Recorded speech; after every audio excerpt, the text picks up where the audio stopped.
Assalamualaikum warahmatullahi wabarakatuh. Salam sejahtera bagi kita semua. Acara bimbingan teknis sumber daya lahan pertanian dengan judul Ameliorasi dan Pemupukan di Lahan Rawa menggunakan aplikasi Patra dimulai. Yang terhormat, Kepala Balai Besar Litbang Sumber Daya Lahan Pertanian. Yang kami hormati, narasumber Dr. Arifin Fahmi SP MSc. Moderator Dr. Insinyur Muhammad Alwi MS. Koordinator Substansi Kerjasama dan Pendayagunaan Hasil Penelitian. Serta Bapak dan Ibu yang berkesempatan hadir di acara ini.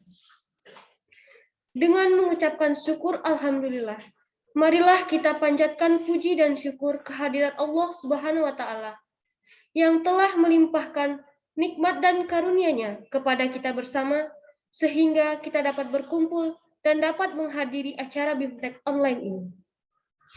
Bapak dan Ibu yang kami hormati, untuk mengawali acara, marilah kita bersama-sama mengucapkan basmalah.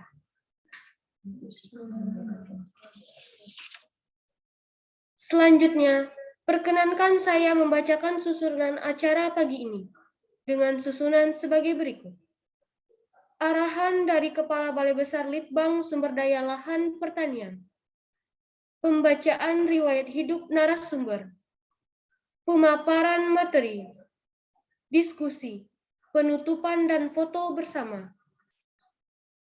Acara selanjutnya, pengantar dari Balai Besar Litbang Sumber Daya Lahan Pertanian yang akan disampaikan oleh Subkoordinator Pendayagunaan Hasil Penelitian oleh Dr. Andus Widya Adi. Kepada Dr. Andus Widya Adi, disilahkan.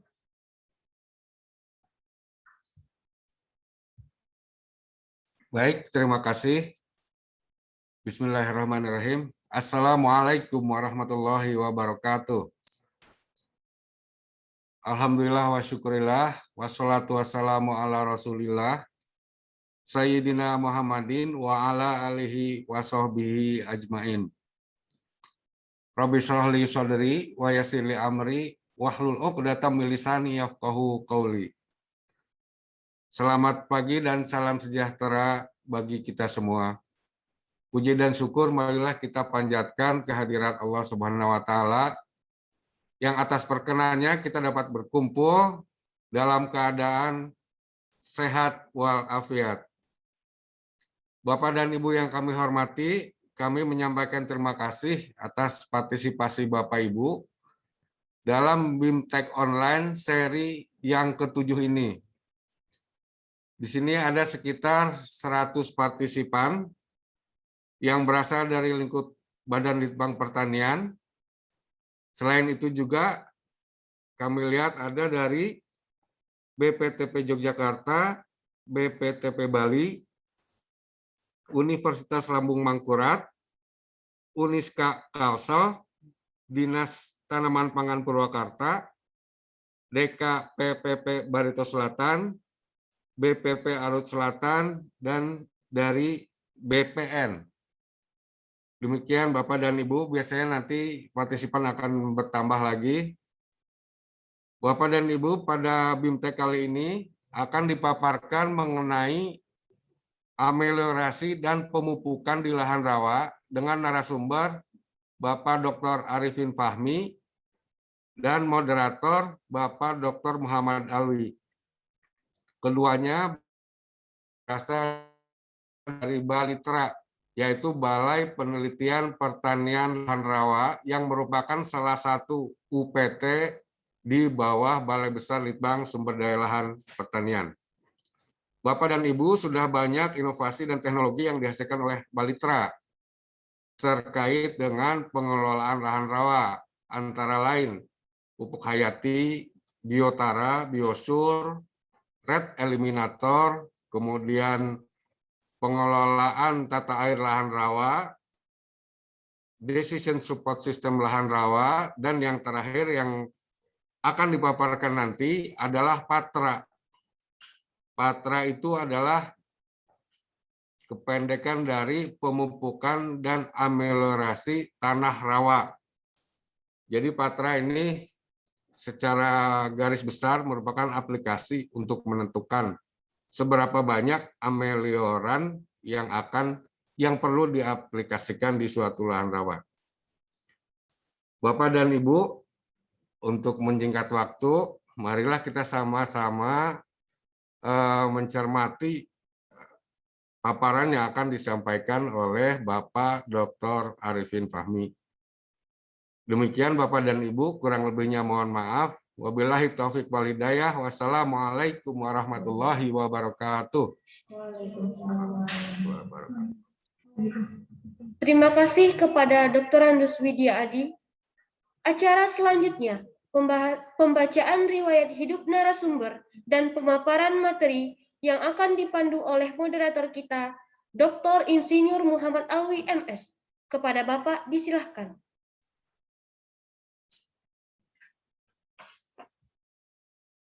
Wabarakatuh. Selamat pagi, salam sejahtera untuk kita semua.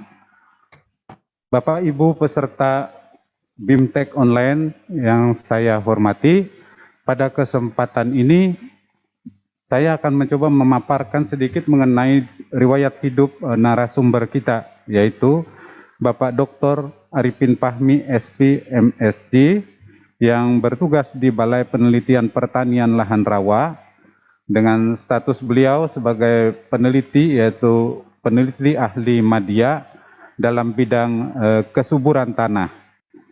Beliau S1-nya lulus tahun 2000 dari Universitas Lambung Mangkurat dengan jurusan bidang ilmu, yaitu ilmu tanah.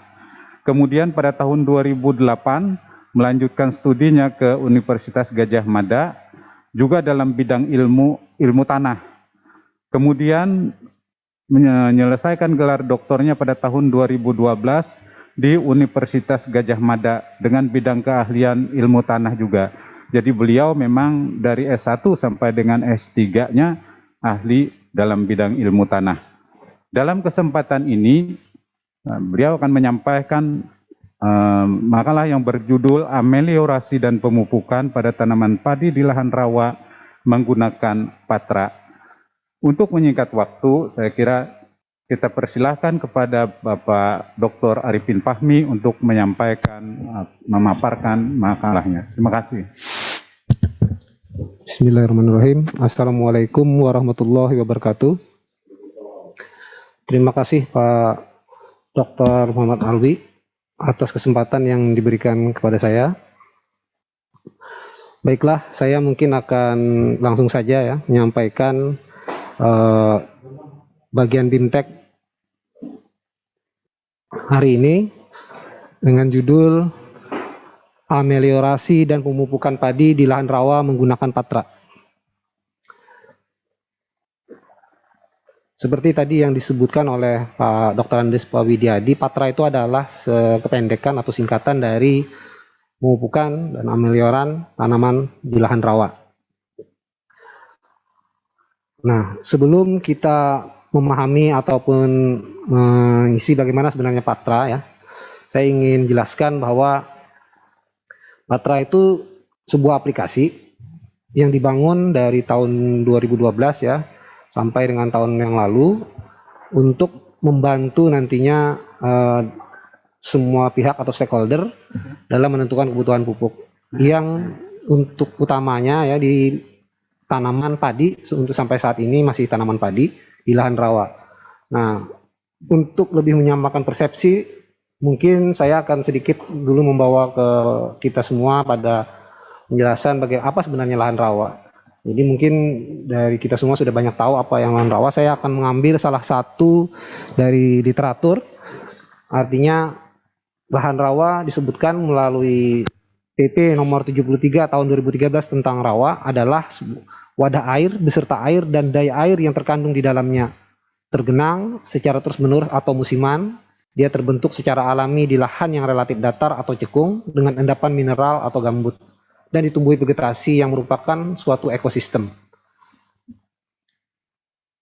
Berdasarkan rejim hidrologinya, lahan rawa ini kita dapat dibagi menjadi dua, yaitu lahan lebak dan lahan pasang surut. Lahan lebak sendiri itu terdiri dari lebak dangkal, lebak tengahan, dan lebak dalam. Beberapa istilah memang eh, berdasarkan daerah masing-masing. Ketiga kriteria lebak ini disebut bermacam-macam sesuai dengan bahasa di daerahnya masing-masing. Nah, kemudian ada juga yang disebut dengan lahan pasang surut. Nanti pengertiannya akan kita jelaskan berikutnya. Itu terdiri dari 4 tipologi. Nah, di bawahnya turunannya itu di lahan lebak dan di lahan pasang surut itu terdiri dari ada tanah mineral, ada juga tanah gambut. Nah, salah satu contohnya kalau tanah mineral misalnya tanah Supat Masam. Ada tanah potensial. Nah, berdasarkan beberapa literatur, misalnya Pak Sopyan Ritung menjelaskan bahwa sekitar di Indonesia itu terdapat sekitar hampir 35 juta hektar lahan rawa yang terdiri dari tadi lahan rawa lebak dan rawa pasang surut. Kemungkinan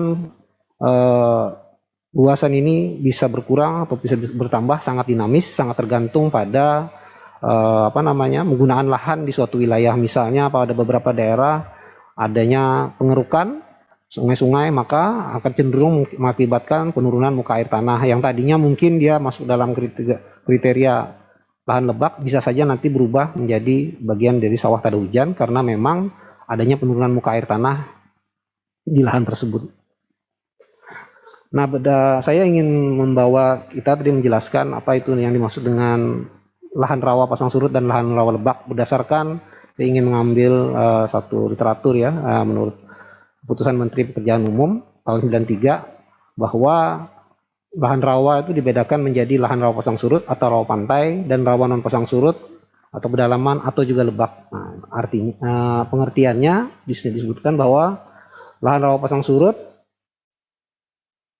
adalah daerah rawa yang mendapatkan pengaruh langsung ataupun tidak langsung dari gerakan rawa pasang surut ataupun air laut. Sedangkan lahan lebak itu diartikan sebagai lahan yang selama periode tertentu, menurut Pak almarhum Widyadi itu kurang lebih minimal harus lebih dari 1 bulan tergenangnya dan rejim airnya dipengaruhi oleh hujan.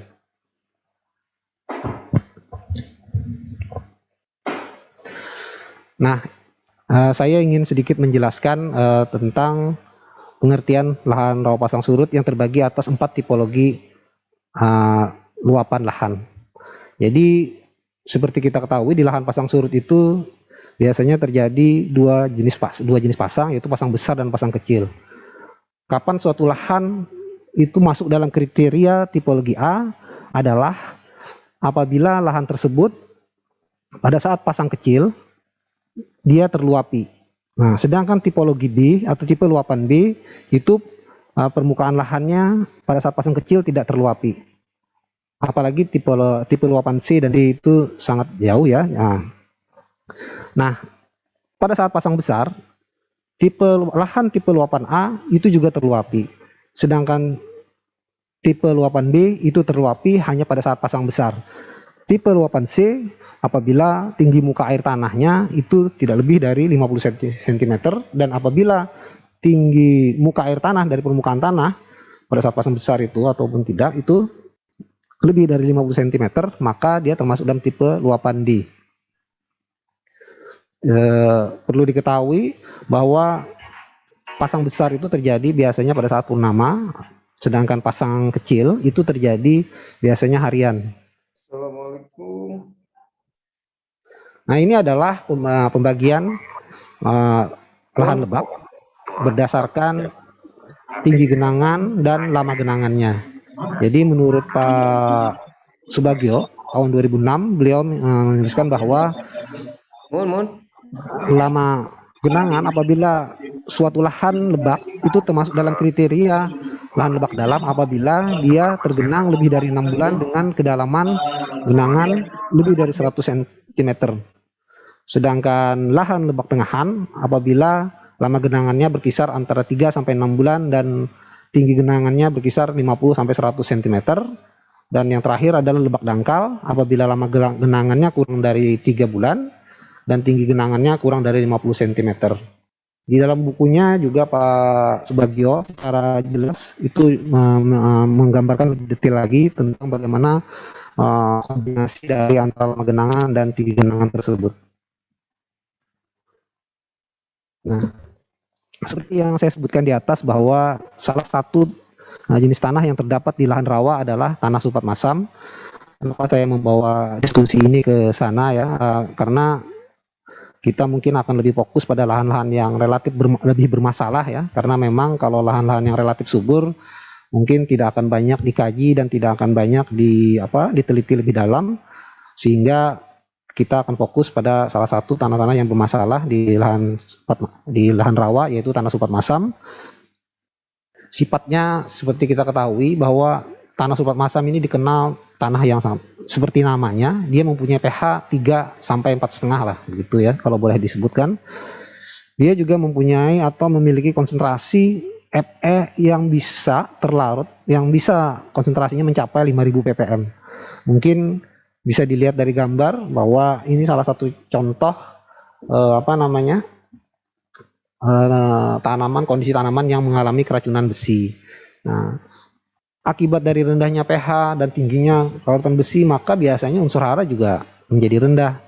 Misalnya kita lihat di gambar itu salah satu contoh tanaman yang kekurangan fosfat. Nah, ini ingin saya gambarkan lagi lebih detail ya, bagaimana sebenarnya sifat tanah supat masam itu secara luas, secara umum, berdasarkan siklusnya di dalam setahun. Ini sifat tanah supat masam secara alamiah, yang dalam tanda kutip ya, dia belum belum ditata sedemikian rupa. Nah, dan kalaupun ada penataan lahan, selama itu masih tidak mempengaruhi kondisi hidrologisnya secara umum, maka biasanya sifat-sifat ini memiliki kesamaan dengan sifat-sifat yang alamiah ini. Mungkin bisa dilihat dari gambar, kalau garis hitam putih itu adalah garis hitam putus-putus, itu adalah tinggi muka air tanah selama setahun. Nah, kemudian misalnya kalau garis merah itu adalah konsentrasi besi, dan garis biru itu adalah menunjukkan pH tanah selama setahun. Bisa dilihat mungkin bagaimana hubungan antara besi, pH dan muka air tanah. Nah, misalnya ini bagi khususnya daerah-daerah yang memiliki tipe iklim yang sama ya. Jadi misalnya kalau kita tahu musim hujan itu biasanya secara alamiah yang normal ya, tanpa bukan dalam konteks ada perubahan iklim, biasanya terjadi puncak musim hujan itu di bulan Januari dan Februari. Nah, kita bisa lihat sekarang harusnya Oktober dan November sudah mulai terjadi hujan, makanya terjadi peningkatan muka air tanah. Nah, pada saat itu biasanya di bulan-bulan misalnya Oktober November dengan tinggi muka air tanah yang seperti ini, nah itu biasanya konsentrasi Fm jadi tinggi. Nah, diikuti dengan penurunan pH tanah. Nah, nanti pada saat bulan Januari, Februari sampai Maret itu pH tanah mulai meningkat sampai terus meningkat nanti sampai bulan Juni pada saat transisi musim itu ya, sudah mulai perubahan transisi atau di akhir musim hujan. Nah, di saat itulah biasanya kenapa petani-petani lokal khususnya di Kalimantan mereka menanam, karena memang kalau kita lihat dari grafik ini konsentrasi besi pada bulan Februari dan Maret itu sudah mulai turun, sedangkan pH tanah sudah semakin meningkat. Ini artinya memang petani-petani khususnya petani-petani lokal ya yang sudah memahami, yang sudah bercocok tanam di lahan rawa mungkin puluhan atau berapa tahun, dia sudah mempelajari alam bahwa ternyata memang pada saat itu tanpa disadari oleh mereka kondisi tanah sudah sangat memungkinkan untuk dimulai tanam. Nah, jadi makanya mungkin nanti di bulan-bulan Februari, Maret dan April itu banyak sekali tanah di lahan pasang surut padi-padi yang sudah mulai ditanam. Nanti mungkin pada bulan Juli, Agustus baru dipanen, karena pada saat itu juga muka air tanah sudah rendah, curah hujan sudah semakin rendah sehingga sangat memungkinkan untuk melakukan panen.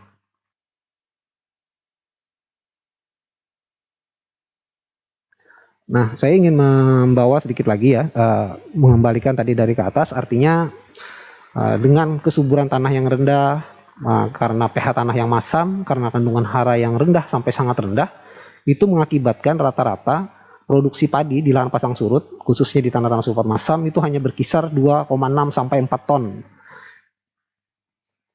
Artinya nilai ini lebih rendah jauh dibandingkan sawah-sawah di irigasi khususnya di Pulau Jawa yang rata-rata mungkin produksinya sudah di atas 7 ton. Nah, bagaimana kesuburan tanah yang rendah ini kita siasati agar setidak-tidaknya bisa meningkatkan produksi. Banyak sudah penelitian yang dihasilkan, misalnya pemupukan, ada pengapuran, penggunaan paritas, kemudian pengelolaan air dan sebagainya. Itu menjadi introduksi teknologi yang diharapkan bisa meningkatkan hasil produksi pertanian. Nah, dengan pengelolaan yang tepat, introduksi teknologi itu tadi tentunya akan meningkatkan produksi dan juga keuntungan bagi petani. Tetapi apabila pemupukan dan pengapuran paritas ini atau teknologi introduksi lainnya itu walaupun ada tetapi pengelolaannya tidak tepat, nah mungkin bukan tidak hanya keuntungan yang didapat tetapi produksi memang meningkat, bisa saja keuntungannya menurun. Misalnya kita contohkan dalam skala pendapatan petani misalnya ya, petani menggunakan pupuk yang terlalu besar, ya memang hasilnya meningkat tetapi inputnya juga besar sehingga keuntungannya menjadi menurun. Untuk itu mungkin kami endorse bahwa pengelolaan yang tepat itu juga harus diikuti dengan pemanfaatan sumber daya alam. Karena apa? Sumber daya alam itu adalah salah satu input yang murah dan gratis, dan biasanya pemanfaatan penerimaannya itu lebih mudah dibanding introduksi yang total dari luar lahan setempat. Nah, peningkatan produksi padi di lahan rawa. Nah, kalau kita tahu bahwa lahan-lahan diirigasi di tak ada hujan ya, itu kalau kita mengikuti, kita mengenal ada SSNM, itu adalah Soil Specific Nutrient Management. Kalau tidak salah itu dikembangkan oleh IRI. Ada juga Nutrient Monitoring, ada juga PHSL, pengelolaan hara spesifik lokasi. Ada juga yang berkembang tadi di dalam player awal, misalnya PUPS ya. Nah, jadi yang sudah dikembangkan BBSDLP yang banyak sudah untuk membantu sebagai teknologi untuk meningkatkan produksi pertanian secara umum di lahan pada hujan. Di lahan rawa kami mencoba sebagai alternatif tambahan gitu ya. Nah, selain ada juga mungkin PUTR ya. Nah, kita mencoba mengajukan atau endorse sebuah aplikasi yang kita sebut dengan Patra. Nah, Patra ini khusus untuk saat ini hanya untuk tanaman padi di lahan rawa, baik itu pasang surut maupun di lahan rawa lebak. Diharapkan dengan Patra kita bisa meningkatkan produksi yang tadinya berkisar antara 1,5 atau 2,5 sampai dengan 4 ton menjadi yang mungkin tidak terlalu jauh lah selisihnya dari kalau bisa sama dengan produksi di Pulau Jawa. Apa keunggulan Patra tersendiri atau kelebihannya? Dia sudah mempertimbangkan karakteristik lahan rawa karena dibangun berdasarkan database data-data yang ada di lahan rawa. Dia juga sudah memperhitungkan pasokan hara asli dari lingkungan lahan rawa itu sendiri. Jadi kita memang menghitung komponen-komponen yang ada di lahan rawa sebagai salah satu input dalam penentuan kebutuhan dosis pupuk. Dia juga sudah mempertimbangkan pola budidaya yang telah umum di lahan rawa. Kita tahu semua bahwa seberapa hebat teknologi, kalau itu tidak digunakan petani, mungkin teknologi itu menjadi sia-sia. Jadi kami berharap Patra ini setidak-tidaknya bisa mendekati, karena kita di dalamnya juga berusaha untuk mengadopsi teknologi yang ada di petani. Nah, jadi sekali lagi ingin saya jelaskan bahwa Patra adalah sebuah aplikasi atau OS dengan basis sistem DSS juga ya, yang secara khusus dibuat untuk mendukung perencana dan stakeholder dalam pengambilan keputusan. Keputusannya apa? Ya, jumlah pupuk dan kapur untuk pertanaman padi di lahan rawa. Dalam menentukan aplikasi pupuk atau amelioran, baik kapur maupun pupuk, kita mungkin atau petani sering dihadapkan pada keputusan atau pilihan ya. Apa dasarnya bahwa misalnya kita mengapur 5, 2, 3 atau tidak mengapur sama sekali, apa dasarnya? Atau memberikan dosis pupuk, sebenarnya dosisnya apa gitu ya? Apakah rekomendasi dari BPP atau keinginan dia sendiri atau bagaimana seperti itu? Mungkin saya akan membawakan dulu dari poin sosial ekonomi. Jadi sehebat apapun teknologi, kalau pertimbangannya sosial ekonomi itu jadi lebih susah. Mungkin kawan-kawan yang bekerja di bergerak di bidang penyuluhan atau yang sering bersentuhan dengan masyarakat langsung petani, mungkin teknologi itu ya agak susahnya di sini gitu ya. Karena memang sangat susah untuk merubah kebiasaan. Jadi misalnya katakanlah kita sudah temukan rekomendasi untuk tanah A di daerah ini, misalnya dosis pupuknya sekian kilogram dengan kapur misalnya 1 ton. Nah, begitu petani tidak punya uang untuk membeli ataupun ketersediaan di pasar juga tidak ada, maka kita kesulitan untuk memaksa mereka dalam tanda kutip agar menuruti rekomendasi tersebut supaya tanamannya menjadi lebih baik. Nah, kita akan lebih dalam kita mungkin tidak akan membahas ke sana karena memang itu tidak di ranah ini ya. Saya ingin saya simpulkan saja kepada kebutuhan tanaman yang nanti mencakup beberapa aspek. Nah, kita tahu mungkin kita dulu selama kuliah ya, ataupun mungkin sudah ada juga yang di SPMA atau apapun ya. Jadi kita tahu banyak sekali faktor-faktor yang mempengaruhi kebutuhan pupuk atau rekomendasi pemupukan di lahan rawa pasang surut ataupun di lahan lebat. Sebenarnya berlaku juga di lahan kering gitu ya. Tapi kita akan fokus pada lahan rawa saja. Saya mungkin tidak akan menyebutkan semua karena memang semua sangat dinamis. Misalnya di tanah saja atau di lahan ada jenis tanah, ada pH tanah, tersediaan hara, bahan organik, kelarutan unsur logam. Kalau di tanah supat masam, lapisan pirit, semua komponen-komponen ini tidak hanya yang tertulis di sini, misalnya ya lapisan pirit seberapa, kedalaman lapisan piritnya berapa, kemudian kandungan piritnya ada berapa. Nah, kemudian misalnya bahan organik juga. Bahan organik yang bagaimana yang akan berpengaruh terhadap kebutuhan pupuk atau jenisnya, apakah jumlahnya. Nah, itu tentunya seharusnya mungkin akan berpengaruh terhadap kebutuhan pupuk. Mungkin kalau kita ingat kawan-kawan kita dulu waktu penelitian misalnya di skripsi mereka, pengaruh misalnya bahan organik bla bla bla terhadap peningkatan hasil. Nah, itu adalah salah satu contoh bagaimana dari setiap komponen yang ada di tanah itu berpengaruh terhadap kebutuhan pupuk atau kesuburan tanah. Pertanyaannya, mana dari sekian komponen itu yang paling berpengaruh? Kita mungkin tidak bisa mengklaim dalam tanda kutip ya bahwa ini yang paling berpengaruh dan ini berpengaruh. Tentunya kita harus melakukan kajian yang lebih dalam. Demikian juga dari faktor air. Itu bisa kualitas, bisa kuantitas air. Di tanamannya sendiri juga akan berpengaruh. Misalnya komoditasnya apa? Kemudian dari komoditas itu paritasnya apa? Nah, itu tuh tentunya mungkin akan membawa pada diskusi yang sangat panjang.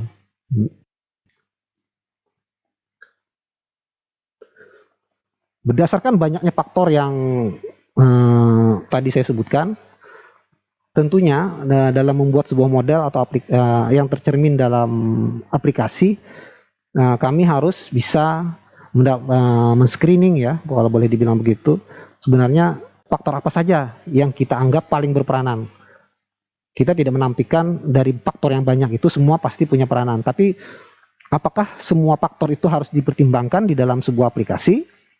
Karena di dalam pertimbangan yang membuat sebuah aplikasi atau sebuah model, agar model itu bisa diterima oleh masyarakat, tentunya modelnya harus sederhana. Nah, berdasarkan itu kami melakukan screening dengan pertimbangan-pertimbangan, misalnya ya, besaran dari peran setiap faktor itu kami melakukannya dengan analisis individu maupun terintegrasi. Nah, kesimpulannya menggambarkan peranan dari kontribusi setiap komponen data atau faktor secara langsung atau tidak langsung terhadap perhitungan dosis pupuk. Kemudian kami juga dari mempelajari bagaimana komponen-komponen tersebut bisa saja dia berpotensi negatif atau berpotensi positif terhadap perhitungan kebutuhan pupuk. Nanti mungkin akan saya jelaskan ya di lebih Saya akan kembali lagi membawa kepada sifat tanah potensial tadi, sifat masam tadi ya. Dalam hubungannya dari komponen-komponen yang saya sebutkan banyak tadi yang dalam mempengaruhi kebutuhan pupuk. Ini misalnya kita tahu bahwa salah satu literatur menyatakan bahwa tanah sulfat SMP itu tanah sulfat masam potensial dan SMA adalah sulfat masam aktual ya. Saya singkat, mohon maaf. Jadi dinyatakan oleh Department of Environmental Regulation Australia bahwa tanah sulfat masam bla bla bla dia titik-titik memiliki pH lebih dari 4. Sedangkan tanah sulfat masam aktual itu bla bla bla memiliki pH kurang dari 4. Artinya kalau boleh saya ringkas gitu ya dari penjelasan di sana bahwa intinya pH-nya yang berbeda gitu ya. Nah, itu dalam mengklasifikasi tanah sulfat masam aktual dan potensial. Pertanyaannya pada saat kita menentukan kebutuhan pupuk di tanah sulfat masam potensial, apakah ini menjadi pertimbangan utama? Nah, saya ingin menjelaskan dari gambar ini, kalau tanah sulfat masam potensial itu lebih dari 4 dan sulfat masam aktual kurang dari 4, maka tanah sulfat masam yang katakanlah yang kami teliti, yang kami sajikan datanya ini masuk kriteria mana ya? Ya karena pH-nya pada saat bulan Oktober dan bulan November itu pH-nya sekitar 3. Tapi begitu di bulan April itu pH-nya bisa mencapai 7. Walaupun salah satu literatur menyatakan Jensen di Lawu dulu ya. Kalau tidak salah orang Belanda beliau yang penelitian bersama dengan Balitra ini menyatakan bahwa survei tanah terbaik itu dalam penentuan pengklasifikasian tanah itu dilakukan pada bulan bulan musim-musim kemarau.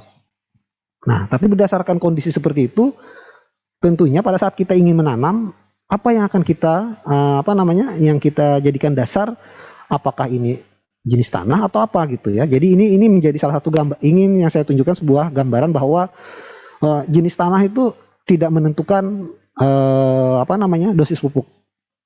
Bukan tidak menentukan ya, peranannya tidak sebesar faktor yang lain.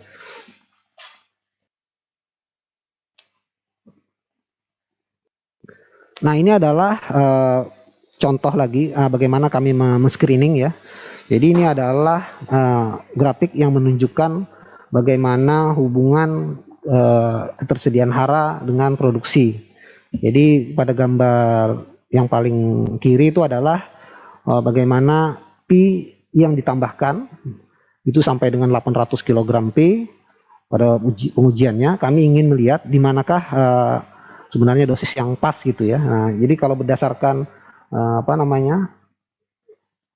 kita mengikuti dulu kuliah-kuliah di kampus, mungkin kita akan memutuskan bahwa misalnya nih ya, dosis pupuk yang kalau berdasarkan grafik yang warna biru ini ya, ini adalah 2 jenis tanah sulfat masam di daerah Talaran dan Wanaraya yang diberikan pupuk P sampai dengan 800 kg per hektar karena kami ingin melihat di mana titik titik kritis dari dosis yang akan kita berikan gitu ya. Nah, jadi terlihat dari sini bahwa mungkin kalau di daerah Talaran dosis pupuknya mungkin cukup sekitar 50 kg P per hektar. Tapi begitu kita di daerah Talaran, itu bergerak ya. Maksud saya di daerah yang merah Wanaraya itu dosisnya menjadi lebih besar. Nah, padahal kalau kita lihat P terekstraknya kalau kita menggunakan ekstrak Bre2-nya itu selalu meningkat dari dosis itu tersendiri, tapi ternyata memang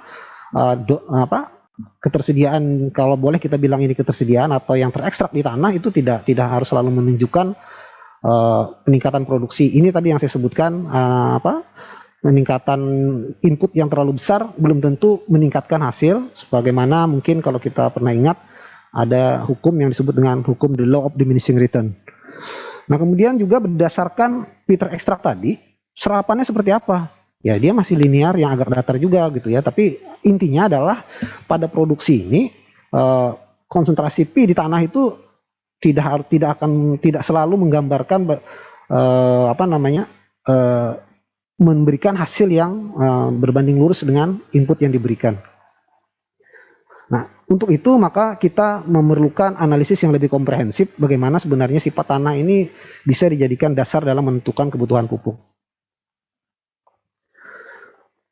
Nah, berdasarkan analisis yang banyak ya, mungkin saya tidak bisa menyebutkan analisisnya karena terlalu banyak dari faktor tadi, kami harus melakukan analisis secara konvensional maupun multiple regresi analisis, yang tentunya saya tidak bisa jelaskan di sini, sehingga saya hanya ingin menyampaikan bahwa dari penelitian kami menemukan bahwa ternyata untuk di lahan pasang surut itu kami menganggap ada 4 faktor yang paling berperanan ya di dalam menentukan kebutuhan pupuk. Yang pertama adalah tipe luapan lahan, kemudian kadar hara NP dan K-nya sendiri, pH tanah, dan metode pengelolaan bahan organik. Nah, di lahan lebak itu hampir sama, perbedaannya adalah di lahan lebak itu ternyata jenis atau lapisan tanah permukaannya itu cukup mempengaruhi kebutuhan pupuk yang akan diberikan dalam upaya peningkatan produksi padi. Saya ingin sedikit menjelaskan mengapa tipe luapan lahan itu menjadi penting di dalam menentukan kebutuhan pupuk di lahan rawa. Nah, ini adalah gambar ilustrasi ya bagaimana sebenarnya air itu kita bisa pahami bahwa dia bisa menjadi sumber hara, dia juga menjadi katalis, dan dia juga menjadi reaktan dan sekaligus media dalam reaksi-reaksi di dalam tanah. Nah, maka air menjadi faktor yang tidak terbantahkan pada tipe luapan lahan itu menjadi salah satu faktor yang sangat berpengaruh terhadap kebutuhan pupuk. Di dalam tipe luapan lahan itu ternyata juga yang terpengaruh dari tipe luapan itu adalah kualitas lahan. Ya, kita bisa tahu bahwa misalnya ya pada daerah-daerah tipe luapan C, nah itu karena hampir tidak pernah terluapi, berbeda tingkat kesuburannya dengan tipe luapan B dan A yang bisa terluapi. Nah, tentu otomatis air yang menjadi sumber hara tadi bisa menjadi salah satu sumber hara di setiap waktu terluapinya, maka dia secara tidak langsung juga mengalami pengkayaan pada lahan tersebut. Nah, ini adalah contoh data yang menunjukkan bahwa bagaimana kualitas air di 3 tipe luapan lahan tadi berbeda ya, yang tentunya akan berdampak pada perbedaan kualitas lahan dan juga pasti tentu akan berpengaruh pada kondisi pertanaman di lahan tersebut. Pada gambar sebelah kiri paling atas itu ada tipe luapan A, kemudian pada sebelah kanan adalah tipe luapan B dan tipe luapan C. Di bawah itu terlihat jelas bahwa pada tipe luapan C misalnya tidak terjadi selama 24 jam pengamatan, itu pada saat pasang besar memang tidak akan terjadi perubahan pH karena memang daerah itu tidak terluapi. Nah, tetapi pada tipe luapan B dan tipe luapan A itu terjadi peluapan lahan dengan dinamika pH yang juga mengikuti pola, hampir mengikuti pola tinggi muka air berdasarkan pasang tersebut. Nah, jadi kita bisa memahami tadi seperti yang saya sebutkan di dalam slide sebelumnya bahwa kenapa tipe luapan lahan itu akan berpengaruh pada kualitas lahan karena juga berhubungan dengan suplai air, sumber daya air yang berpengaruh terhadap kondisi lahannya. Nah, ini juga ingin saya tunjukkan adalah mengapa tipe luapan lahan itu menjadi penting. Jadi ini adalah sedikit data ya, dalam hubungannya tadi dengan data-data yang pH, NPK itu. Desa Belandean ini ada di daerah di Kalimantan Selatan, di Kabupaten Barito Kuala. Ada juga desa Tanjung Harapan, bertempat sama di kecamatan dan Kabupaten Barito Kuala juga. Perbedaannya dua daerah ini adalah desa Belandean ini berada di muara sungai. Bukan di muara sungai ya, maksud saya di muara saluran. Dia berada tepat di tepi sungai Barito. Sedangkan Tanjung Harapan ini adalah desa yang berada di belakang desa Belandean. Dia mendapat aliran dari sebuah rai atau saluran yang dibuat. Jaraknya hanya sekitar 2-3 kilo dari pinggir sungai. Nah, itu terlihat jelas bahwa ternyata memang pada pH misalnya di tipe luapan A adanya sekitar 4,5, sedangkan di Tanjung Harapan 4,41. Dari data ini terlihat jelas bahwa di dalam satu hamparan, karena perbedaan tipe luapan tadi, dia mempunyai kualitas lahan yang berbeda. Nah, ini berdampak pada apa? Dampaknya pada misalnya kita ingin memupuk gitu ya. Nah, itu berdasarkan Permen nomor 44 tahun 2007, karena desa ini berada di dalam satu kecamatan, rekomendasinya sama. Jadi 250 kg urea, 100 kg SP36, 50 kg KCl dan tanpa dikapur. Nah, sedangkan menurut perhitungan kami berdasarkan software yang lalu ya, yang kami bikin itu menggunakan DSS seharusnya berbeda. Sedangkan berdasarkan BB Padi dan IRI ya, ada sebuah aplikasi, ada sistem. Nah, itu kebutuhan pupuknya adalah 50 sampai 125 kg urea, 100 kg kurang lebih 100 kg SP36, kurang lebih 75 kg SP36. Mungkin kita semua bisa membayangkan mana yang harusnya seperti apa gitu ya. Logika saya mengantarkan bahwa seharusnya dengan tipologi yang berbeda ini kebutuhan pupuknya juga seharusnya berbeda. Karena apa? Pada daerah-daerah tipologi A yang misalnya dengan kualitas yang lebih baik, seharusnya jumlah dosis pupuknya menjadi lebih kecil. Nah, ini untuk di lahan lebak, mengapa material permukaan tanah menjadi penting?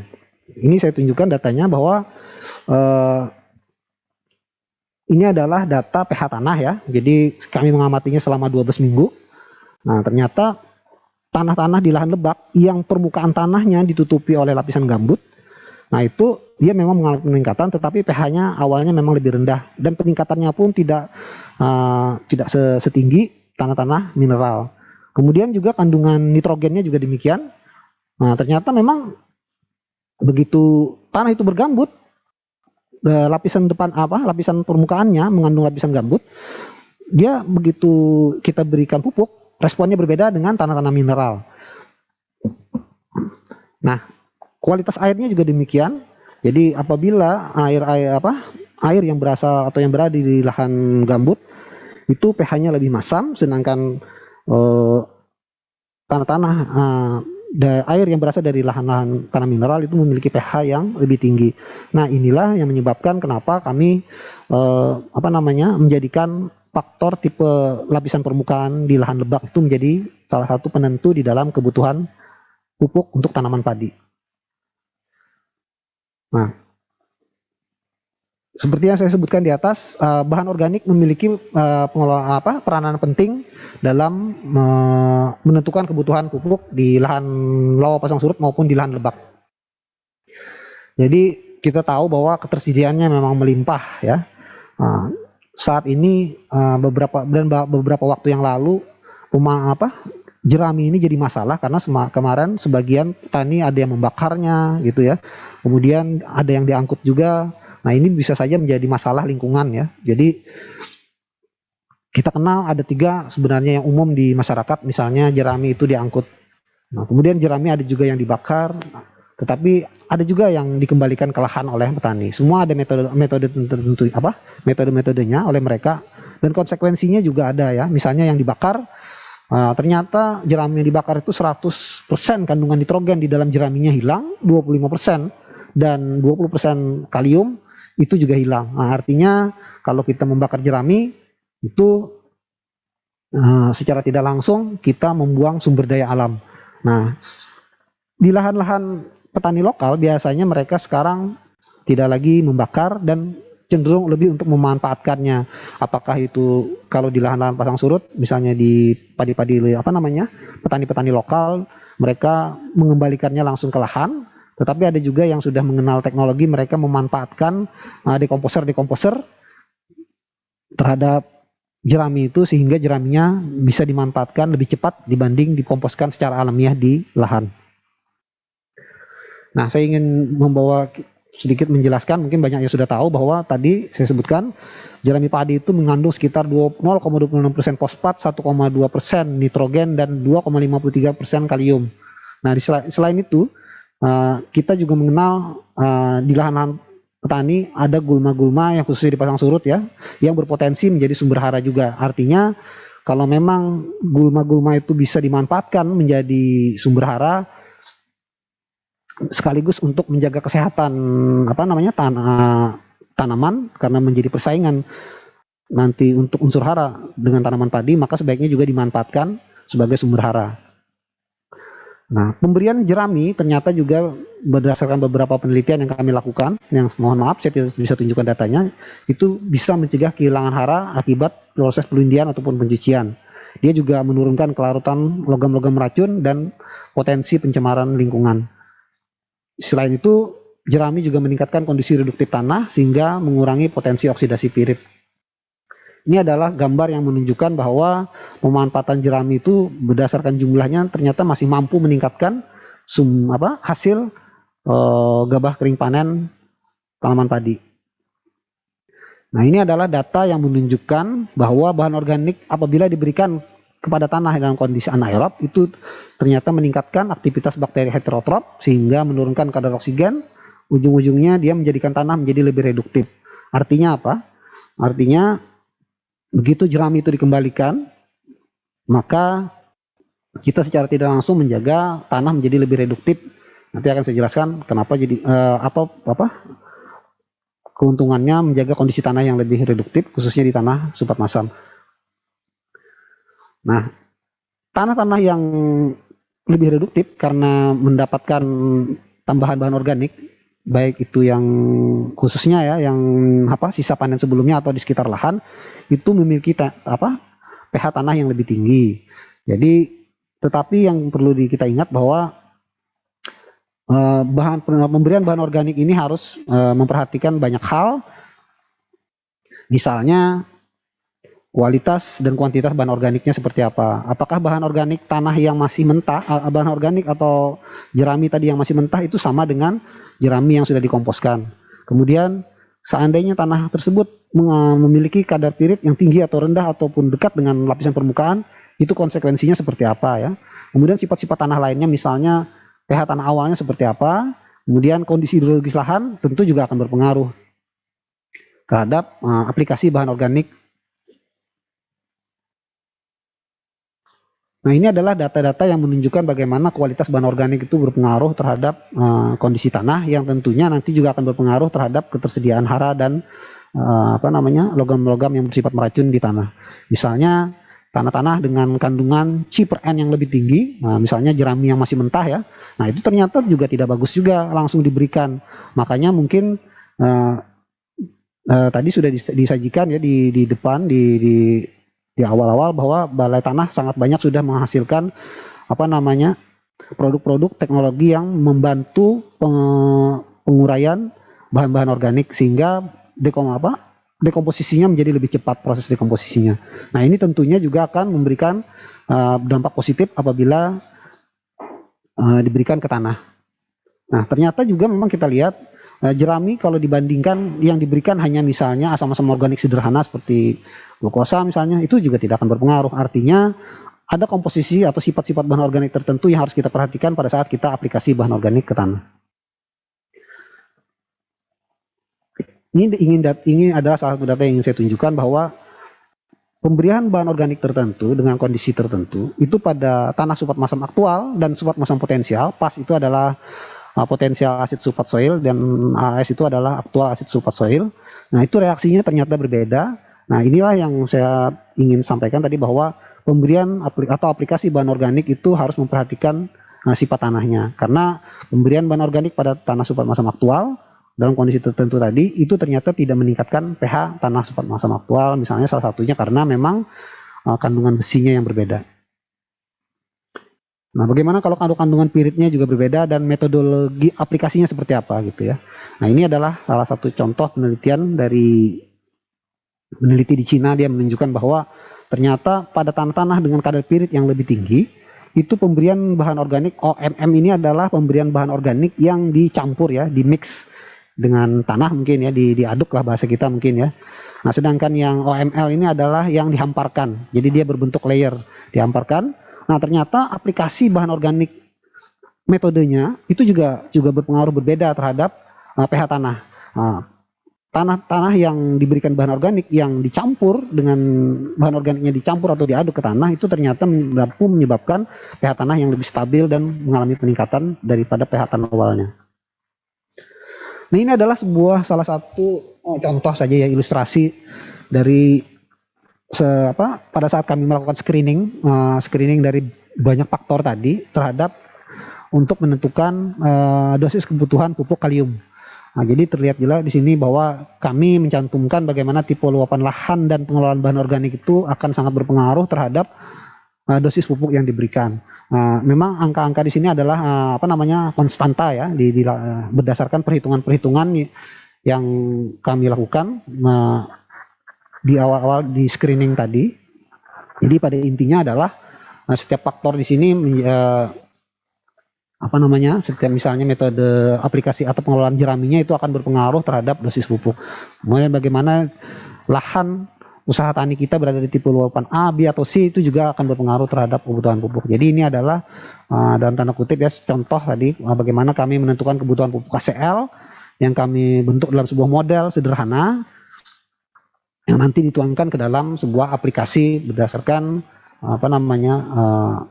ilmu komputer lah gitu ya, kalau boleh dibilang begitu. Nah, ini adalah contoh ya hasil menggunakan perhitungan menggunakan Patra dan model pemupukan yang dikembangkan oleh petani, dan juga yang warna hijau itu adalah sebuah alat atau aplikasi lain yang saya mohon maaf tidak bisa saya sebutkan ya, karena memang tidak etis saya menyebutkannya ya. Jadi yang biru ini adalah menggunakan Patra, yang merah menggunakan teknologi petani dosisnya ya, sedangkan yang hijau menggunakan metode yang lain. Nah, dari situ mungkin tanahnya perlu saya sampaikan sebelumnya. Jadi pH tanah di lokasi kami menerapkan penelitian ini misalnya ya, itu adalah 4,7 pH-nya, pH H2O ya. Kemudian kadar N totalnya sekitar 0,35%, P Bray-nya itu 14,4 ppm, dan K dapat tukarnya sekitar 0,34 centimol per kilogram. Berdasarkan perhitungan dengan 3 metode ini tadi, ternyata kami mendapatkan misalnya menggunakan Patra, ureanya harus diberikan adalah 265 kg, SP3-nya 120, KCL-nya 80 kg, tanpa pupuk NPK dan tanpa kapur. Nah, berbeda dengan metode petani dan metode AL ya. Jadi dosis pupuknya terlihat berbeda. Petani itu lebih suka menggunakan NPK, nah, dan dia juga pakai kapur. Aplikasi AL juga menggunakan kapur. Nah, ini adalah hasil yang sebelah atas ya. Sebelah kanan atas ini adalah output atau biaya yang dikeluarkan untuk pembelian kapur dan aplikasinya ya. Pupuk dan kapur tidak termasuk biaya bibit dan sebagainya. Jadi ini hanya output atau input yang dihitung berdasarkan komponen dalam tabel ini ya. Nah, jadi menggunakan Patra itu biayanya sekitar Rp1.330.000. Sedangkan menggunakan metode petani itu Rp3.920.000 dan AL Rp4.440.000. Jadi biaya yang bengkak ini adalah utamanya dari dosis pupuk. Maksud saya dosis kapur ya. Nah, bagaimana produksinya? Kita bisa lihat di bawah dalam tabel ini bahwa dengan Patra itu memang lebih rendah ya, 3,73 dibanding dengan metode petani. Dan sama dengan yang menggunakan AL. Hasilnya ya, gabah kering giling, jadi sekitar 3,73 ton per hektar. Nah, berdasarkan output dan inputnya, kami mencoba menghitung ya, tanpa hanya dengan faktor ini saja. Jadi berapa keuntungan dari yang didapatkan, keuntungan kotor tentunya, yang didapatkan dari 3 metode ini. Ternyata menggunakan Patra itu bisa mendapatkan 21,1 juta rupiah, jauh lebih besar dibanding dengan menggunakan metode petani dan AL, karena memang kita bisa lihat dari data ini ya, pengeluarannya itu menjadi besar menurut kami karena memang membeli pupuk. Nah, artinya dari data-data ini kami bisa menyimpulkan seharusnya mungkin pemberian kapur itu tidak diperlukan. Memang untuk mengejar pertumbuhan tanaman mungkin ya diperlukan, tetapi ternyata dia juga tidak memberikan keuntungan yang lebih bagi petani. Ini adalah salah satu contoh bagaimana penerapan Patra itu di lahan pasang surut. Nah, yang berikutnya ini adalah di lahan lebak, sama juga ya. Nah, jadi dengan sifat tanah misalnya pH-nya 5,14, kandungan N totalnya 0,5%, P Bray-nya 1,8 dan KDD-nya 0,13. Nah, itu terlihat perbedaan dari 3 metode pemupukan ini. Nah, biaya yang dikeluarkan Kalau berdasarkan Patra itu 2.020.000, sedangkan metode petani 645.000 dan menggunakan AL itu 5.180.000 rupiah karena memang pembelian kapur yang lumayan besar. Nah, jadi pada daerah studi kami itu harga kapur per saknya yang kalau tidak salah 50 kilogramnya itu harganya sekitar 60.000 ditambah dengan biaya aplikasi. Nah, hasil gabahnya memang ternyata antara Patra dengan AL itu tidak begitu berbeda ya. Nah, tetapi kalau begitu kita menghitung antara pengeluaran dan pendapatan yang didapatkan dari aktivitas atau bertani menggunakan 3 metode ini, ternyata penggunaan Patra masih lebih menguntungkan dibandingkan dengan petani dan AL. Nah, saya ingin menyampaikan operasional Patra sendiri. Tadi sudah saya sampaikan bahwa bagaimana dasar-dasarnya, kemudian perhitungannya dan juga hasilnya. Nah, ini Patra seperti yang saya sebutkan adalah sebuah aplikasi ya yang berbasis letaknya dia Android. Jadi bagi bapak-bapak mungkin atau ibu atau kawan-kawan yang belum memiliki aplikasi ini, silahkan mendownloadnya ya. Jadi bisa didownload di aplikasi Google Play Store. Nah, jadi mungkin saya tidak tahu berapa biaya atau pulsa yang terpakai dari aplikasi ini, tapi rasanya tidak terlalu banyak. Nah, begitu kita sudah download, kita bisa langsung mengkliknya. Nah, nanti mungkin akan muncul interface seperti ini ya. Ini hanya beberapa detik, mungkin 2-3-5 detik, dia akan langsung tampil lagi tampilan seperti ini, interface. Nah, jadi di situ terlihat ada 2 pilihan, apakah kita ingin pilih lahan rawa pasang surut atau pilih lahan rawa lebak, silahkan diklik.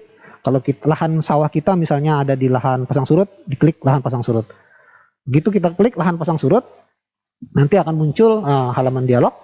Nah, jadi pada halaman itu ada diminta ya data-data, misalnya untuk lahan rawa pasang surut tipe luapannya apa, silahkan dipilih apakah lahan kita luapan A, B, atau C.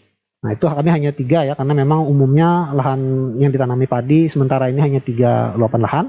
Kemudian pengelolaan jeraminya seperti apa, nanti di situ terdapat pilihan juga, apakah dikembalikan atau dibakar atau diangkut semua keluar dari lahan.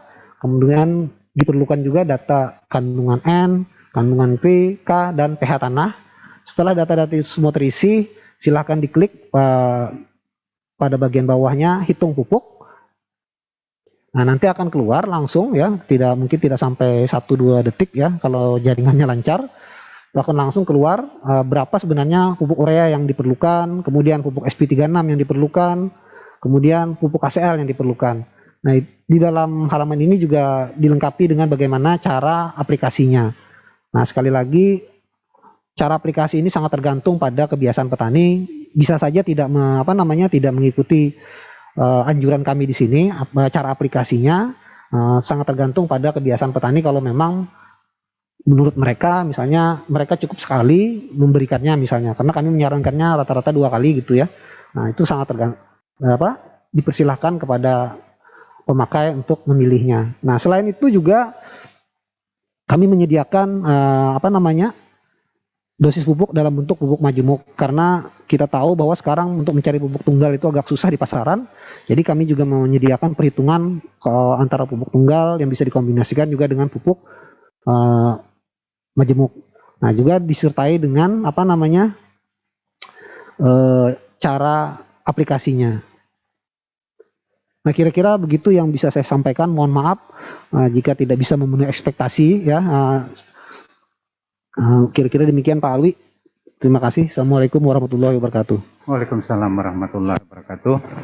Demikian tadi penyampaian materi yang disampaikan oleh Bapak Dr. Arifin Fahmi tentang lahan rawa, kemudian karakteristik lahan rawa, faktor-faktor yang mempengaruhi daripada pemberian pupuk dan ameliorasi di lahan rawa, kemudian Patra itu sendiri, dan perbandingan antara Patra dengan rekomendasi lainnya, serta aplikasi Patra.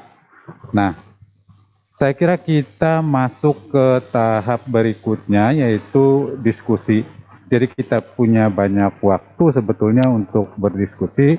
Diskusi bisa kita lakukan baik melalui live chat ataupun interaksi secara langsung. Nah, yang pertama saya kira Pak Fahmi, ini ada beberapa pertanyaan sudah yang melalui live chat ini. Itu yang pertama, kita satu-satu ya Pak Fahmi ya.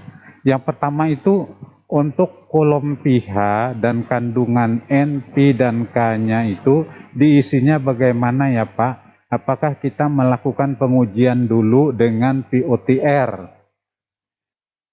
Mungkin bisa dijawab langsung sama Pak Fahmi. Ya, terima kasih Pak Alwi. Saya akan langsung jawab ya seperti yang disampaikan oleh Pak Alwi. Jadi untuk mengisi data-data yang diperlukan dalam kolom input data ya, tidak menggunakan PUTR. Jadi harusnya ini adalah salah satu kekurangan ya. Memang saya harus sebutkan itu, aplikasi ini ya, karena memang basis aplikasi ini adalah sifatnya update gitu ya. Karena artinya begini, seperti yang saya gambarkan tadi di dalam sifat tanah supat masam itu tadi, makanya yang dia sendiri tanah itu tadi misalnya dinamis mengikuti kondisi lahan. Artinya data yang diperlukan ini data-data update khususnya ya. Jadi misalnya nih, pada saat kita ingin menanam di bulan Januari, maka kita seharusnya mengukur pH tanah di bulan itu. Jadi ingin saya sampaikan bahwa data yang diinput ke dalam aplikasi ini adalah data-data yang harusnya keluar dari laboratorium. Nah, bisa sebenarnya kalau misalnya sebagian petani misalnya ya, atau di BPP ya, misalnya BPP-nya mungkin punya kesempatan untuk menguji tanahnya di laboratorium. Nah, sehingga itu bisa digunakan menjadi jadi dasar perhitungan ini. Jadi memang semakin spesifik sampling yang kita ambil atau tanah yang kita analisis tempatnya, semakin spesifik data yang akan kita dapatkan. Tapi misalnya mohon maaf, seandainya Bapak penyuluh misalnya ya berkeyakinan kayaknya ini lahan kita ini sama-sama saja semua, misalnya begitu ya, dalam 10 hektar dalam satu hamparan, kalau mereka berkenan menganalisisnya satu sampel saja, boleh juga gitu ya. Tapi dalam tanda kutip ya itu tadi yang seperti saya sampaikan, semakin semakin spesifik, semakin detail tanah yang kita analisis, maka data yang kita dapatkan juga akan semakin akurat. Kira-kira begitu Pak Alwi. Ya mungkin saya tambahkan Pak Fahmi ya, karena memang kami membuat aplikasi ini dalam satu tim. Jadi pada prinsipnya saya kira data-data hasil yang dari POTR itu tidak bisa digunakan untuk Patra, karena Patra ini memerlukan data yang sifatnya kuantitatif. Jadi kalau misalnya pH itu 4,0, 4,1, 4,2, N misalnya 0, sekian persen. Sedangkan hasil dari POTR itu sifatnya kualitatif. Jadi bisa rendah, sedang, tinggi. Nah, oleh karena itu tidak mungkin kita menggunakan data-data hasil POTR itu untuk ke Patra ini. Saya kira itu yang inti yang harus kita mengerti, bahwa kedua alat ini berbeda. Ada yang satu kuantitatif, yang satu sifatnya kualitatif. Kemudian atau ada yang mau tanya secara langsung Pak Yulian? Belum ada ya. Kita lanjutkan saja ini Pak Fahmi, ada lagi pertanyaan dari Ibu Maya, ini dari Bandung. Bagaimana dengan pengaruh cuaca terhadap hasil dari yang direkomendasikan oleh aplikasi Patra ini? Jadi faktor cuaca Pak Fahmi. Silakan Pak Fahmi. Terima kasih Bu Maya. Nah, jadi seperti yang saya sampaikan tadi, mungkin kalau kita ingin menelisik sedetil-detilnya, kita pasti setiap dari komponen alam ya pasti memiliki pengaruh terhadap hasil ataupun pertumbuhan tanaman. Nah, utamanya yang pertama, kami di dalam membuat patra ini tadi seperti saya sampaikan sudah men-screening ya dari sekian banyak, mungkin saya tidak lupa ya jumlahnya, ratusan atau ribuan data yang kami coba screening ya. Nah, itu utamanya yang berpengaruh terhadap kebutuhan pupuk. Artinya begini, saya yakin kawan-kawan misalnya yang pernah meneliti hubungan bagaimana pengaruh iklim atau cuaca terhadap produksi, mungkin ada pengaruhnya ya. Nah, tapi pertanyaannya pada saat kita menentukan jumlah pupuk yang ingin diberikan, apakah faktor-faktor itu menjadi salah satu faktor yang ikut berpengaruh? Misalnya seperti itu ya. Saya tadi sudah contohkan misalnya bagaimana jenis tanah yang secara langsung sebenarnya menjadi media tumbuh dari tanaman, itu kami mohon maaf dalam tanda kutip ya, kami abaikan dalam perhitungan kebutuhan pupuk. Karena kadang-kadang seperti yang saya tunjukkan tadi datanya, bahwa ternyata jenis tanah itu berpengaruh, tapi pengaruhnya tidak terlalu besar dibandingkan faktor yang lain gitu ya. Karena misalnya tadi sifat masam aktual dan potensial di lahan pasang surut itu ternyata sudah lebih ditentukan atau lebih tertutupi pengaruhnya, atau sudah bisa dikatakan terintegrasi di dalam pengaruh tipe luapan lahan. Nah, demikian juga mungkin untuk untuk faktor iklim atau faktor cuaca, saya tidak berani mengatakan tidak berpengaruh ya, khususnya terhadap hasil. Nah, saya yakin pasti ada pengaruhnya mungkin ya, tapi besar atau kecilnya itu sangat tergantung daripada misalnya katakanlah mungkin kawan-kawan yang meneliti ke sana lebih mengerti ya, kawan-kawan di agronomi misalnya. Jadi misalnya apakah berpengaruhnya pada saat pembungaan atau di mana begitu ya. Nah, jadi begitu kita tarik kepada menghitung dosis pupuk, apakah ini menjadi suatu faktor yang juga akan berperanan besar terhadap kebutuhan tanaman terhadap unsur hara itu tadi ya. Jadi saya tidak tahu dan tidak berani menjelaskan secara detail bagaimana misalnya pengaruh itu terhadap hasil tanaman, karena saya yakin kawan-kawan yang bergerak di bidang itu jauh lebih tahu daripada saya ya. Jadi mohon maaf, jadi dalam tanda kutip kami tidak menghitungnya sampai ke sana, bukan tidak menghitungnya ya, faktor itu tadi menjadi kami abaikan untuk perhitungan kebutuhan pupuk. Karena dari data-data yang kami dapatkan, kebutuhan pupuk tidak terpengaruh dari atau dalam tanda kutip pengaruhnya kecil terhadap menghitung kebutuhan pupuk atau ketersediaan hara di dalam tanah. Demikian Pak Alwi. Baik, terima kasih Pak Fahmi. Ada Pak Yulian yang mau berinteraksi langsung? Belum ada? Angkat tangan. Belum ada ya.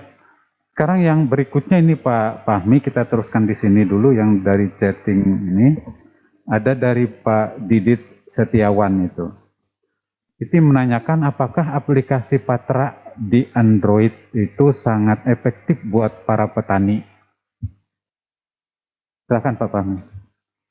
Terima kasih Pak. Jadi jawabannya mungkin relatif Pak ya. Nah, tergantung petaninya. Kalau petaninya yang pertama dia tidak punya HP misalnya ya jadi tidak efektif gitu ya. Atau misalnya mohon maaf juga seandainya petaninya, karena begini, setiap aplikasi ataupun model itu pasti memiliki kekurangan dan kelebihan gitu Pak. Kita tahu semua itu ya. Jadi saya tidak ingin menyampaikan jadi begini, kelebihan Patra ya, kalau boleh dibilang begitu saja, silahkan mungkin diinikan. Jadi Badan Litbang mencoba menyediakan alternatif teknologi gitu Pak. Ke depan kita tidak bisa mengingkari bahwa teknologi IT ini menjadi suatu kebutuhan yang wajib dalam tanda kutip bagi kita semua. Dia sudah memasuki area kehidupan kita sampai sangat jauh, sehingga bagaimana sebenarnya teknologi khususnya di bidang IT bisa kita manfaatkan untuk mensejahterakan kita. Nah, kalau boleh saya menyampaikan ya, rata-rata petani di Australia ya, mungkin kalau boleh dibilang begitu, mereka rutin memeriksakan tanahnya Pak di laboratorium. Nah, dari laboratorium itu yang saya tahu ada juga mereka langsung memberikan rekomendasi. Nah, mungkin ini adalah salah satu bentuk yang Patra ini ke arah sana gitu Pak. Jadi kalau pertanyaannya seberapa efektif sangat tergantung dari petaninya gitu. Kalau dia misalnya tidak ingin mengikuti itu ya dia harus menerima bahwa hasilnya seperti itu, hasilnya ya semampunya dia, tapi kita menyediakan fasilitas untuk bagaimana pertanian atau petani bisa memanfaatkan teknologi IT agar bisa meningkatkan pendapatannya. Demikian Pak Alwi. Baik, terima kasih Pak Fahmi. Mungkin ada yang mau berinteraksi langsung melalui Resen atau angkat tangan, silakan. Kalau ada Bapak Ibu peserta BIMTEK yang mau berinteraksi langsung.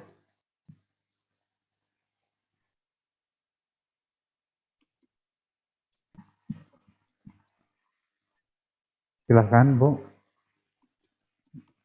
Adakah yang?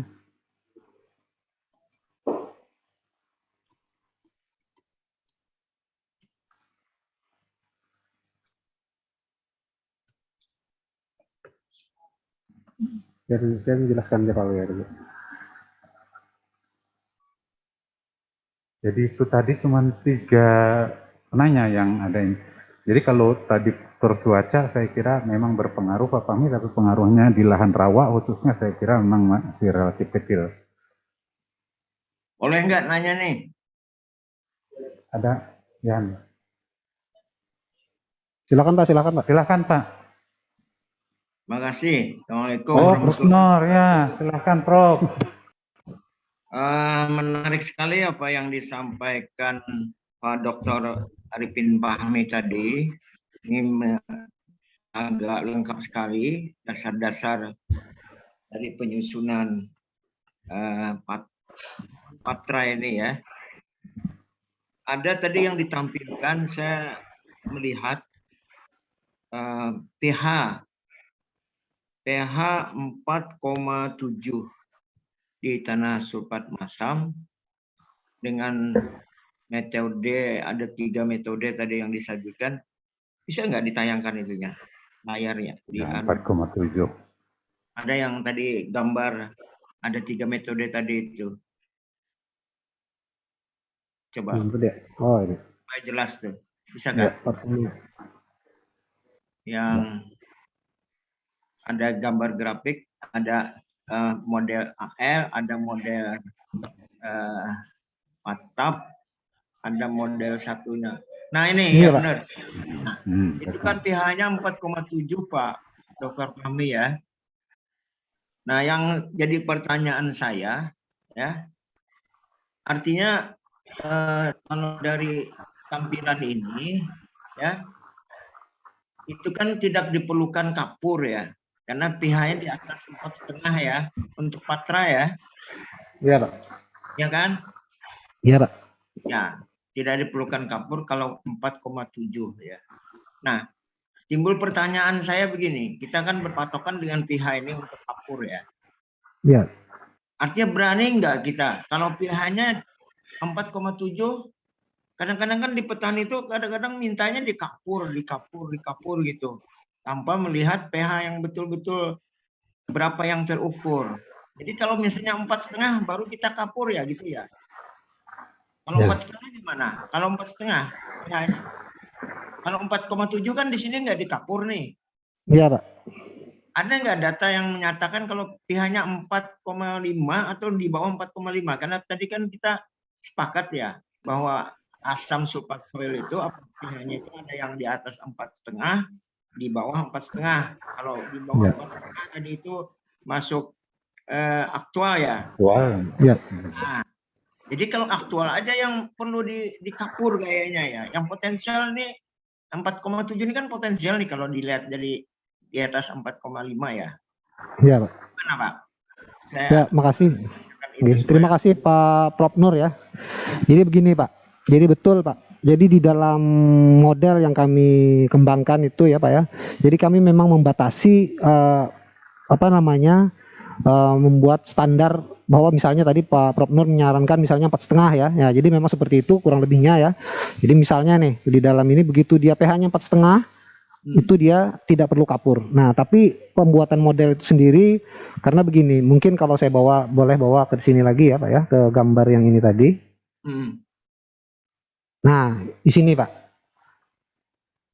Nah, mungkin di sini ya. Nah, jadi kenapa tadi juga sekaligus juga mungkin walaupun bukan pertanyaan, ingin saya tunjukkan kenapa pH-nya jadi 4,7.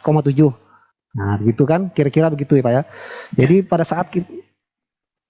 saat kita katakanlah petani ataupun kita pun pada saat ingin melakukan pertanaman biasanya di bulan Februari dan Maret yang tadinya dia harusnya pH-nya misalnya sekitar 3, tapi pada bulan Maret, April, Februari tadi itu pH-nya juga, nah makanya dia jadi mencapai 4,7, Pak. Nah, kemudian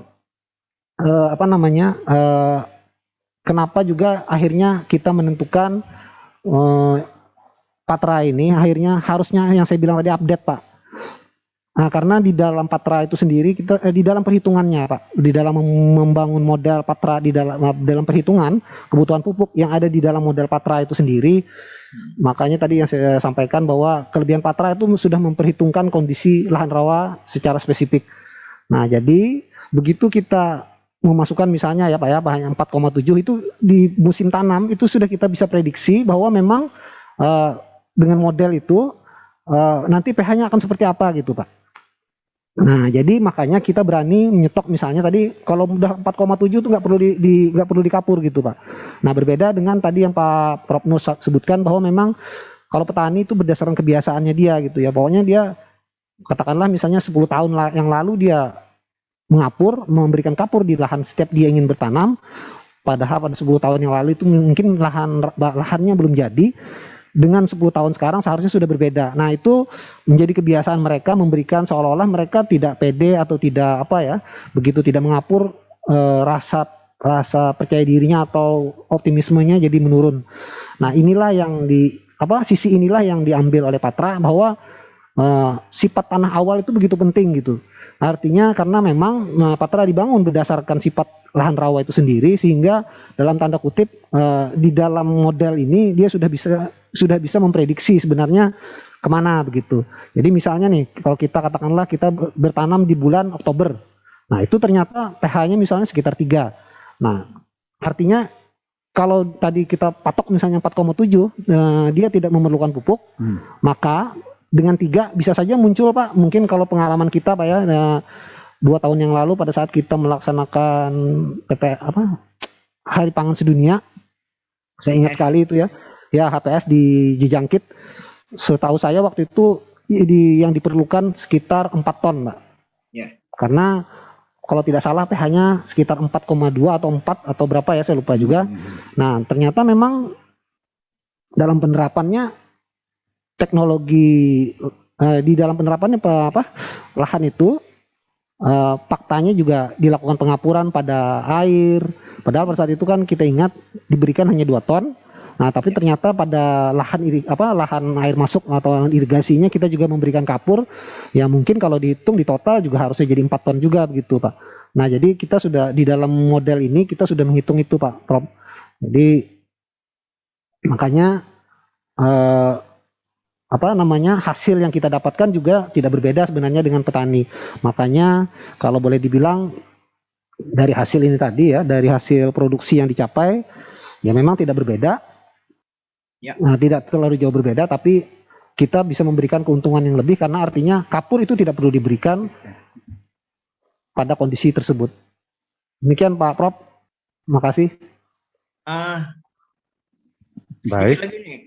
Nanya dikit ya, satu lagi ya. Itu Silakan, pH Prof. yang kita masukkan, kita input itu pH dari laboratorium atau pH di lapangan yang kita ukur. Ini tadi kan jelaskan ya. Karena nanti kita kan sering menemukan pH di lapangan itu kan misalnya kita ambil ya waktu kita bor ya. Itu kan pH-nya biasanya sekitar 4,5 atau bahkan mungkin lebih ya. Tapi begitu kita ukur di laboratorium, itu kan turun pH-nya. Jadi yang kita gunakan nih pH yang mana nih? Silakan, Pak. Yang lebih tepatnya Prof, sebenarnya ini pH laboratorium, Pak. Tapi kalau untuk pH ya pH laboratorium paling pas, Pak. Tapi berdasar pengalaman kami ya, jadi kalau memang pH-nya bisa diukur langsung di lapangan ya, tanpa diangkat, maksudnya begini, mungkin kalau yang punya alat yang bagus, bisa diukur langsung di lapangan tanpa harus diekstrak gitu ya di lapangan itu Boleh, bisa Pak. Jadi tidak harus diekstrak kalau untuk pH, karena ini juga yang standarnya kan pH H2O juga Pak. Artinya pH pendekatannya menggunakan H2O. Jadi kalau memang kita punya alat di lapangan yang cukup bagus, kita bisa langsung menggunakan pH khusus untuk pH Pak. Karena kalau untuk N, P dan K ini harus di laboratorium. Nah memang ke depan kami akan sebenarnya tahun lalu karena memang pemotongan anggaran jadi penelitiannya ditunda ya. Kita akan mengembangkan bagaimana nanti dari sekian faktor yang banyak ini, katakanlah ada 4 faktor ini, nanti kita akan coba sederhanakan lagi supaya lebih aplikatif dan lebih inovatif bagi petani gitu. Soalnya apakah kita bisa hanya mengembangkan dengan pH, nanti tentunya kita akan kaji lebih dalam ke sana Pak. Demikian Pak Prof. Jadi sarannya ya, jadi mungkin ini kan kita masih tergantung dengan hasil lab nih, gitu. Nah padahal kan untuk yang jadi kendala di petani atau di DPR itu ya, mereka itu kan ingin yang langsung ya, yang ramah pengguna. Kalau bisa tuh dengan indikator yang ada di lapangan, misalnya tadi pH hanya cukup dengan stick ya, dengan pH kertas itu bisa diukur kan. Nah, kemudian untuk unsur lainnya ini kalau bisa juga NPK-nya ini didekati dengan indikator di lapangan. Jadi mungkin lebih praktis jadinya, tidak perlu menunggu. Karena di laboratorium kadang-kadang kita lama nunggu hasilnya. Nah, padahal kita perlu segera kan itu. Itu saran saja mungkin barangkali. Terima kasih Pak Alwi. Pak. Baik, terima kasih Pak Prof. Juga terima kasih yang mendampingi. Ya, selamat sukses. Terima kasih Pak Prof Nur. Mungkin ada lagi yang lain yang mau berinteraksi langsung? Pak Banyak tuh Andrian. dipanggil saja, ada beberapa orang tuh. Dari Unlam tuh ada tuh. Dari Lampung juga tadi ada saya lihat. Kalau tidak ada boleh saya. Silakan Pak. Ini Soho nih mau nanya. Silakan Pak. Mau nanya Pak Rwi. Siapa? Pak Heri ya?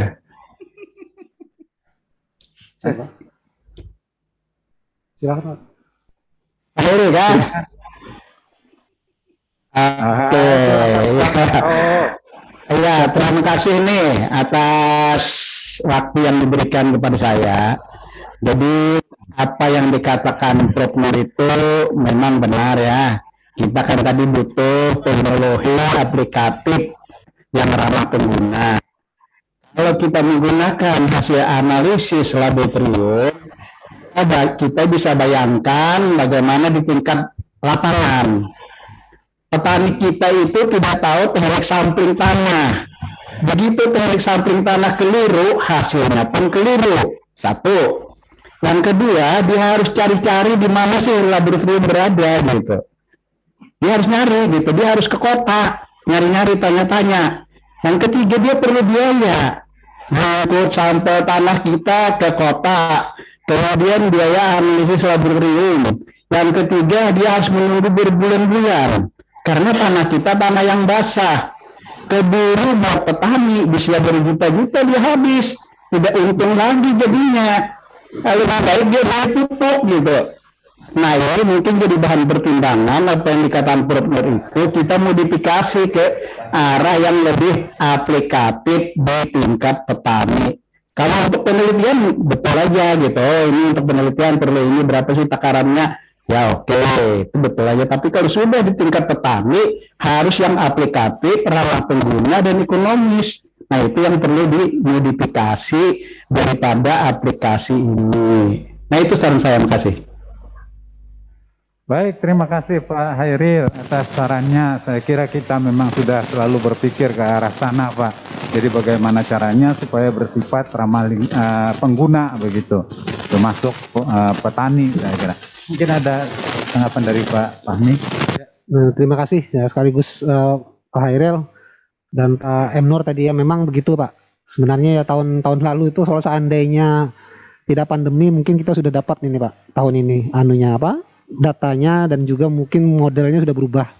Seperti yang kita tahu sama-sama, memang rencananya penelitian tahun lalu itu kan kita sudah coba akan menyederhanakannya, misalnya hanya dengan pH stick yang tentunya dasar-dasar atau teori ataupun database-nya harus dibangun harus lebih kuat lagi Nah, jadi memang itu kendalanya kemarin. Jadi memang ke depan mungkin kalau memang kita akan melanjutkan penelitian ini dengan dana yang tersedia, kita akan melakukan penelitian itu Pak Hairil. Jadi paling tidak dulu misalnya dengan pH stick seperti saran Prof Nur tadi ya, itu jauh lebih murah dibanding ke laboratorium. Artinya bagi petani ataupun siapapun gitu ya yang bisa membeli pH stick dalam tanda kutip, karena begini, semakin sederhana input, nah, tentunya model yang dibangun juga akan semakin semakin kabur hasilnya begitu ya. Contoh tadi, mohon maaf, tadi disebutkan oleh Pak Alwi misalnya dari menggunakan PUTR itu adalah sifatnya kualitatif, rendah pakai warna pewarnaan, ya, di sana basisnya rendah, tinggi dan sedang. Nah, dengan menggunakan itu kelebihannya cepat dan langsung gitu ya. Nah, tapi begitu kalau kita menyadari misalnya katakanlah P itu 10 ppm rendah, 11 ppm masuk dalam kriteria sedang. Nah, itu sulit, Pak. Jadi begitu misalnya kalau 10 yang rendah misalnya katakanlah 100 kilo, yang sedang 150 kilo, maka dosis yang keluar di 11 ppm akan keluar 150 kilo. Nah, menggunakan data laboratorium yang kuantitatif, maka perhitungannya juga berbeda. Jadi misalnya yang tadi rendah itu 100, menggunakan data kuantitatif bisa saja menjadi 110 kilo, katakanlah seperti itu. Jadi yang ingin saya sampaikan dalam konteks ini adalah begitu kita membuat model yang semakin sederhana, maka kita juga harus siap, artinya ada penyederhanaan yang bisa saja berdampak pada semakin lemahnya sistem ataupun hasil yang kualitas hasil yang semakin kabur ya. Tapi kami akan berusaha mengumpulkan data sebanyak-banyaknya sehingga kekurangan-kekurangan dari penyederhanaan model itu bisa tertutupi dengan penelitian yang lebih rigid gitu. Kira-kira demikian Pak Ali. Makasih Pak Hairil atas sarannya. Baik, terima kasih Pak Fahmi. Dari chatting saya kira sudah tidak ada lagi ini tambahan pertanyaan. Atau mungkin ada lagi dari yang langsung present atau interaksi langsung.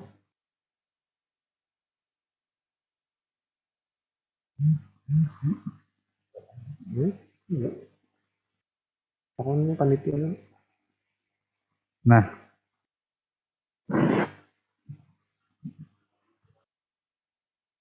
kelihatannya sudah tidak ada lagi, baik yang langsung maupun yang lewat setting ini.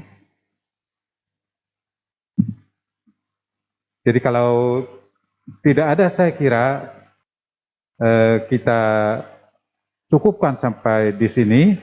Dan saya sebagai moderator menyampaikan terima kasih yang sebesar-besarnya atas partisipasi peserta BIMTEK online ini. Kemudian kalau ada hal-hal yang kurang berkenan, saya mohon maaf. Wabillahi taufiq wal hidayah. Wassalamualaikum warahmatullahi wabarakatuh. Saya kembalikan ke MC, Mbak Eja.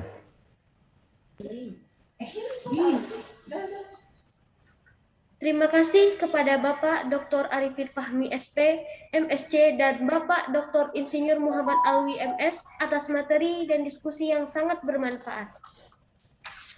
Acara selanjutnya, yaitu sesi foto bersama. Kepada peserta yang hadir online, diharapkan untuk mengaktifkan video. Nah, ya. Baik, dimulai dari slide pertama.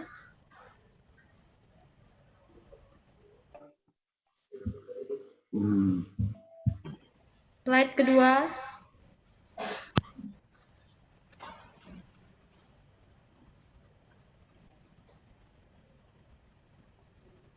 Slide ketiga.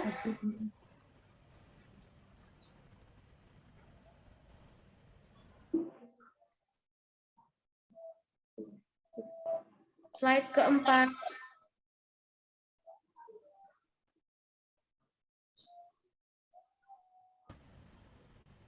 Slide kelima. Dan terakhir slide keenam. Baik, terima kasih atas kerjasamanya. Sebelum menutup acara, tidak lupa kami informasikan bahwa BIMTEK hari ini merupakan seri ke-7 dari rangkaian BIMTEK online yang diselenggarakan oleh Balai Besar Sumber Daya Lahan Pertanian. Untuk BIMTEK selanjutnya akan dilaksanakan pada tanggal 6 Oktober 2021. Bapak dan Ibu, telah sampailah kita di penghujung acara. Marilah kita mengucapkan puji syukur atas kelancaran yang telah diberikan dan marilah kita tutup acara ini dengan membaca kalimatul hamdalah.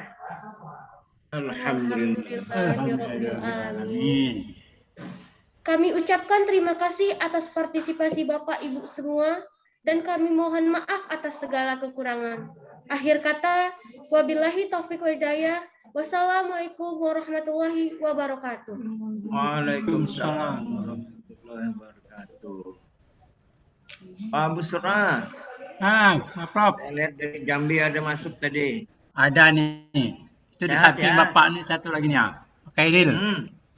Pak Kairil ada ini. Ada tadi, tanya tuh. Ada dia tuh. Iya. Gimana, Masa, sehat Pak? ya? Alhamdulillah. Ke Jambi lagi, udah lama enggak ke Jambi. Iya, insya Allah nantilah kalau ada undangan. Rawanya nunggu Bapak nih. Sudah banyak toh? Iya. Sudah banyak yang berkembang nggak? Ya. Pak Kairil ya tuh, Pak Kairil. Salam teman-teman, Pak. Ya, nanti saya Ya. sampaikan. Hari. Siapa lagi teman yang lain nih? Dari mana nih? Lampung nih. Oke. Terima kasih Pak ya. Hari. Yuk, yuk. Saya out.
Dalam merencanakan kebijakan-kebijakannya, Kementerian Pertanian membutuhkan informasi luas tanam, luas panen, produktivitas, indeks pertanian, dan lain-lain. Oleh karenanya, dikembangkan sistem informasi standing crop atau siskrop. Dengan ini, Kementerian Pertanian dengan bangga mempersembahkan sistem informasi standing crop atau siskrop versi 1.0. Siskrop versi 1.0 ini menggunakan citra satelit radar atau Synthetic Aperture Radar atau SAR Sentinel-1. Citra radar mempunyai kelebihan yang tidak dimiliki oleh citra optik, yaitu bisa tembus awan sehingga informasi permukaan bumi masih bisa diperoleh di saat musim hujan. Informasi tersebut dapat digunakan oleh para pengambil kebijakan untuk memprediksi luas dan waktu panen serta produksi beras dalam 1-3 bulan ke depan. Sebagai contoh, standing crop Janet Ponto, produktivitas di Jawa Tengah dan indeks pertanian di Kalimantan Tengah. Model standing crop yang digunakan oleh siskrop ini telah diverifikasi di lapangan oleh tim gugus tugas dari 34 BPTP di seluruh Indonesia. Selain itu, informasi tersebut sangat dibutuhkan oleh Kementerian Pertanian dan kementerian atau lembaga lain dan sangat berguna untuk efisiensi dalam perencanaan nasional dalam menentukan jumlah dan distribusi pupuk, bibit, pestisida, dan air. Demikian pula, menggunakan citra satelit Sentinel-1 sangat dimungkinkan untuk digunakan dalam perhitungan produktivitas padi dengan coverage area 100% di wilayah Indonesia yang sedang panen mendekati real time setiap 10 hari, sehingga biaya dan tenaga yang diperlukan menjadi lebih efisien. Dengan teknologi ini diharapkan dapat mendukung Badan Pusat Statistik dalam menghitung produksi nasional. Jayalah Pertanian Indonesia.